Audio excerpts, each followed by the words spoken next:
आपको लगता है कि नवाज शरीफ राह के एजेंट है? बिल्कुल नहीं। मैं समझता हूँ कि हर सियासतदान पाकिस्तान का बहक जाता है, लालच में आ जाता है, बिज़नेस पॉइंट ऑफ व्यू से या किसी और पॉइंट ऑफ व्यू से भी कह सकते हैं। लेकिन मैं किसी को ये नहीं कहता कि मुहिब वतन नहीं है। जो शख्स जिसने कोई 30-32-35 साल इस मुल्क की सियासत में एक किरदार अदा किया हो, लाजमी बात है कि ये जो नवाज शरीफ का रवैया तब्दील हुआ है, ये 1999 के बाद जब खू हुआ था परवेज़ मुशर्रफ का, उसके बाद से तब्दील हुआ है। उससे पहले तो वो बहुत देखें 3 दफ़ा जो शख्स इक़्तिदार में आए, वो इस्टेब्लिशमेंट की सपोर्ट के बगैर कैसे आ सकते हैं।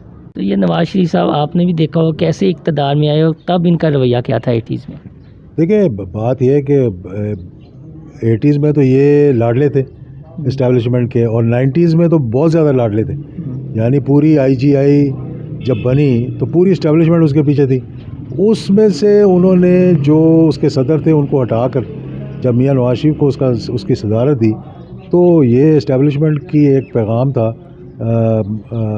सियासतदानों को या जो आवाम को देना था कि ये शख्स है जो कि आइंदा वज़ीर आज़म बनेगा पाकिस्तान का। तो जब ये 13 में आए हैं तो तब भी लाडले ही थे जैसा है? बीच में देखें ना, बातचीत होती रहती है। ये बीच में 2-3 मरतबा तो मुझे मालूम है कि एक शख्सियत को जो जिनका सहाफ़त से ताल्लुक़ था, वो गए भी इनसे बातचीत करने के लिए। तकरीबन मामला तय हो गए थे कि एक दोनों भाई जो हैं वो अब वापस आ सकते हैं, लेकिन एक पहले आ जाए एक बाद में आ जाए। तो ये इस्टेब्लिशमेंट के साथ राब्ते थे, तो ये बात हुई ना।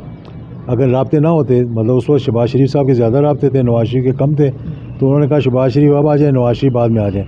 और फिर वो जमात जो कहती है जी कि हम प्रो इस्टेब्लिशमेंट नहीं है, हम एंटी इस्टेब्लिशमेंट रहे हैं, उसने सबसे पहले NRO कर लिया। अच्छा, वो ये इनके नवाज शरीफ या इनके वालिद साहब फ़ौज को भी रिश्वत देते रहे हैं गाड़ियों की सूरत, एक वाक़या आप सुनाते हैं? नहीं, देखिए उनके वालिद का उससे कोई ताल्लुक़ नहीं था, ये इनका अपना ताल्लुक़ था।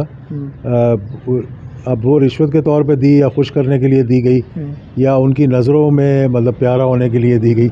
यानी कि वो होता है ना कि भाई मैं इस्टेब्लिशमेंट का बंदा हूँ, मुझे ये लेकर आए तो मैं इनको ओब्लाइज करूँगा, तो शायद इस तरह होगा। तो वो एक गाड़ी इंपोर्ट की गई थी पाकिस्तान के अंदर, BMW, और उस उसके एजेंट जो थे वो नवाज शरीफ साहब के करीबी साथी थे। तो वो कुछ जर्नैलों को जो है वो गाड़ियाँ तोहफे में भिजवाई गई थी, जो कि फिर आसिफ नवाज साहब उस वक्त चीफ ऑफ आर्मी स्टाफ थे। पता नहीं उनको भी भिजवाई गई कि नहीं भिजवाई गई, लेकिन उन्होंने फिर सबको ये हुक्म दिया था एक किस्म का कि तमाम गाड़ियाँ वापस की जाएँ, और ये इनको बावर करवाया गया था कि आइंदा किसी जर्नैल को रिश्वत देने की कोशिश ना करें। तो हर बात पे जनरल ज़ियाउल हक को क्यों कसूरवार ठहरा दिया जाता है? जब भी कोई बात होती है तो तीसरा चौथा नाम पीपल्स पार्टी भी, जब किसी को तनकीद का निशाना बनाना हो तो आपके वाले साहब को आगे रख लेते हैं। पीपल्स पार्टी को तो बहुत अपनी तकलीफ़ है, इसमें कोई शक की बात नहीं है। मुझे दुख ये होता है कि जब मैं देखता हूँ वो जमातें जो कि एक नज़रियाती जमातें थी, जैसे PMLN है, जब उनको मैं जाकर देखता हूँ कि वहाँ जाकर बरसियों पे, मज़ारों पे हाज़िरी देते हैं और फिर वहाँ जाके उनके नारे लगवाते हैं, तो वो मैं समझता हूँ कि बड़ा मुझे बेहद अफसोस हुआ। अपने आप पे नहीं, उन पे अफसोस हुआ कि ये देखें कि कौम इनको क्या कहेगी कि ये वो नज़रियाती जमात है, और अपनी मैं समझता हूँ वालिद की तकरीरें सुन लेती तो शायद इनको थोड़ी सी शर्म आ जाती। नवाज शरीफ साहब को जितनी दफ़ा यानी कि मसला हुआ है एज ए वज़ीर आज़म, चाहे वो आर्मी चीफ्स के साथ हुआ हो, चाहे पॉलिटिकली हुआ हो, वो ज़िद की वजह से हुआ है। यानी उनकी तबीयत में ये चीज़ है कि कहीं जाकर अड़ जाते हैं तो फिर अड़ जाते हैं। तो पॉलिटिक्स के अंदर ज़िद नहीं होनी चाहिए।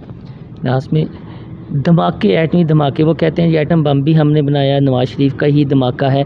नवाज शरीफ साहब तब क्या सोच रहे थे? आप तो 99 उनके साथ थे उस वक्त, क्या ये चाहते थे धमाके हो जाएं? देखिए बात यह है कि ये पूरी कौम का प्रोग्राम है, एटमी प्रोग्राम है। इस पर क्रेडिट जिसको भी लेना हो, सबको पता है कि ये बना किस दौर में है, इसकी कोल्ड टेस्ट किस दौर में हुआ, चागी के टनल्स किसके दौर में पड़े, शुरू किसने किया, हर एक को पता है, और कंप्लीट किसने किया। इसका क्रेडिट नवाज शरीफ साहब को भी देना चाहिए कि धमाका उन्होंने किया, चाहे करवाया गया लेकिन हुआ उन्हीं के दौर में है और उन्हीं के कहने पर। यानी ये चाह रहे थे कि हो जाए या करवाया गया? नहीं, देखिए उनको तो एक बीच में जब टेम्पटेशंस होती हैं और ख़ास तौर पर अमेरिका की तरफ से कोई धमकी आ जाए, तो ऑफ़र आ जाए, तो वो परवेज़ मुशर्रफ साहब नहीं बर्दाश्त कर सके, तो नवाज शरीफ साहब कैसे बर्दाश्त करते। लेकिन उस वक्त भी ये फ़ौज का फ़ैसला था कि धमाका करना है। यानी जब धमाका हुआ फ़ौज का फैसला था, प्राइम मिनिस्टर का नहीं था? नहीं, प्राइम मिनिस्टर साहब उसको ऑन कर लिया ना उन्होंने, यानी बाद में ऑन कर लिया, लेकिन क्रेडिट उनको भी जाना चाहिए, क्रेडिट नवाज शरीफ को जाना चाहिए। लेकिन चूंकि वो अपनी जमात में इस तरह का ये कौम को बताते हैं कि मुझे इतनी ऑफ़र हुई, जिस तरह शहबाज शरीफ साहब कहते हैं तो मैंने डिसीजन लिया। मैंने जब मैं की बात आती है तो फिर कौम को लगता है कि नवाज शरीफ साहब बहुत बहादुर हैं, उन्होंने डिसीजन लिया। नहीं, मैं तो कहता हूँ ठीक है, CEO वो थे, मतलब चीफ एग्जीक्यूटिव वो ऑफिसर थे। तो वही थे ना, प्राइम मिनिस्टर भी वो थे। तो इस पे मजीद निज़ामी साहब ने भी और मैंने भी बड़े वाज़े तौर पर, एक हमारा प्रोग्राम था उसमें कहा था कि अगर आप धमाका नहीं करेंगे तो आपका धमाका हो जाएगा। और मैंने भी ये बात की थी, जो जंग की हेडलाइन भी बनी थी, अखबार की हेडलाइन बनी थी कि 100 जूते भी खाओगे और 100 प्याज भी खाओगे। लेकिन उस वक्त ये फ़ैसला जो है वो हिकमत अमली ये होती है कि जॉइंट फ़ैसला होता है। जब फ़ैसला हो गया था कि अब इंडिया ने धमाका किया है तो हमने भी करना है, उससे पहले ठीक है थोड़ा डामाडोल इंसान होता है कि मैं करूं या ना करूं, या 5 अरब डॉलर ले लूं कि ना लूं। तो उसमें उन्होंने कुछ अपने करीबी दोस्तों से मशवरा किया था उस वक्त कि ये मुझे ऑफ़र हुई है तो क्या ख्याल है, जिसमें गौर अयूब साहब थे और लोग थे जिन्होंने बाद में कह दिया जी कि वो पैसों की लालच में आ गए थे। मैं ये नहीं समझता, मैं समझता मुश्तरका फ़ैसला था। नहीं, वो बात फिर वहीं पे आ जाती है कि चूँकि जब एक लीडर होता है तो लीडर ने अपनी भी एक सोच होती है ना, फैसला करना होता है। निज़ामी साहब की आपने बात की है, आपने अपनी बात की है। ये सारी चीज़ें जो मैंने निज़ामी साहब की अपनी बातें की है ना, इसने उनको सपोर्ट किया है फैसला करने में। फैसला करने, अदरवाइज़ वो अपने ताई फैसला नहीं कर रहे। well, अपने टाइम तो कोई भी फैसला नहीं ना कर सकता, इतना बड़ा फैसला मतलब लोगों को साथ लेके और आवाम की नब्ज़ पे हाथ रख के करना पड़ता है। थोड़ा सा वो हेजिटेशन महसूस कर, घबरा रहे थे। मतलब ऐसे हर मतलब ऑप्शन तो देखने पड़ते हैं ना कि भाई मुल्क के लिए क्या है, मुल्क के लिए क्या नहीं है, मैं करूँगा तो अमेरिका क्या कर देगा, हिंदुस्तान क्या करेगा। तो इन सारी चीज़ों को मद्देनज़र रखते हुए कुछ उस वक्त फ़ैसला करने में ताख़ीर ज़रूर हुई, लेकिन जब फ़ैसला हो गया तो हमें इसको मुतनाज़ नहीं बनाना चाहिए। सिर्फ उसामा से इन्होंने पैसे लिए थे, उसामा बिन लादेन से जब IGI बनी। देखिए बहुत से लोगों ने, कोई ऐसी जमात नहीं है जिसको कहीं से पैसे मिल रहे हैं और वो ना ले।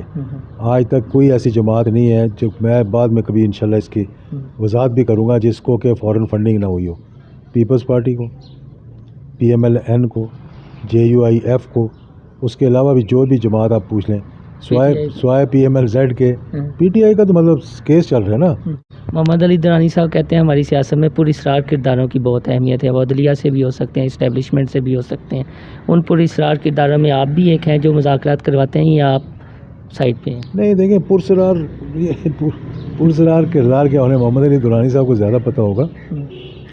ये चीज़ें होती हैं कि अगर मैं समझता हूँ कि मैं कुछ मुल्क की बेहतरी में है और मैं उसमें कोई किरदार अदा कर सकता हूँ और मेरी कहीं राब्ता हो सकता है और मैं उनको कोई पैगाम दे सकता हूँ।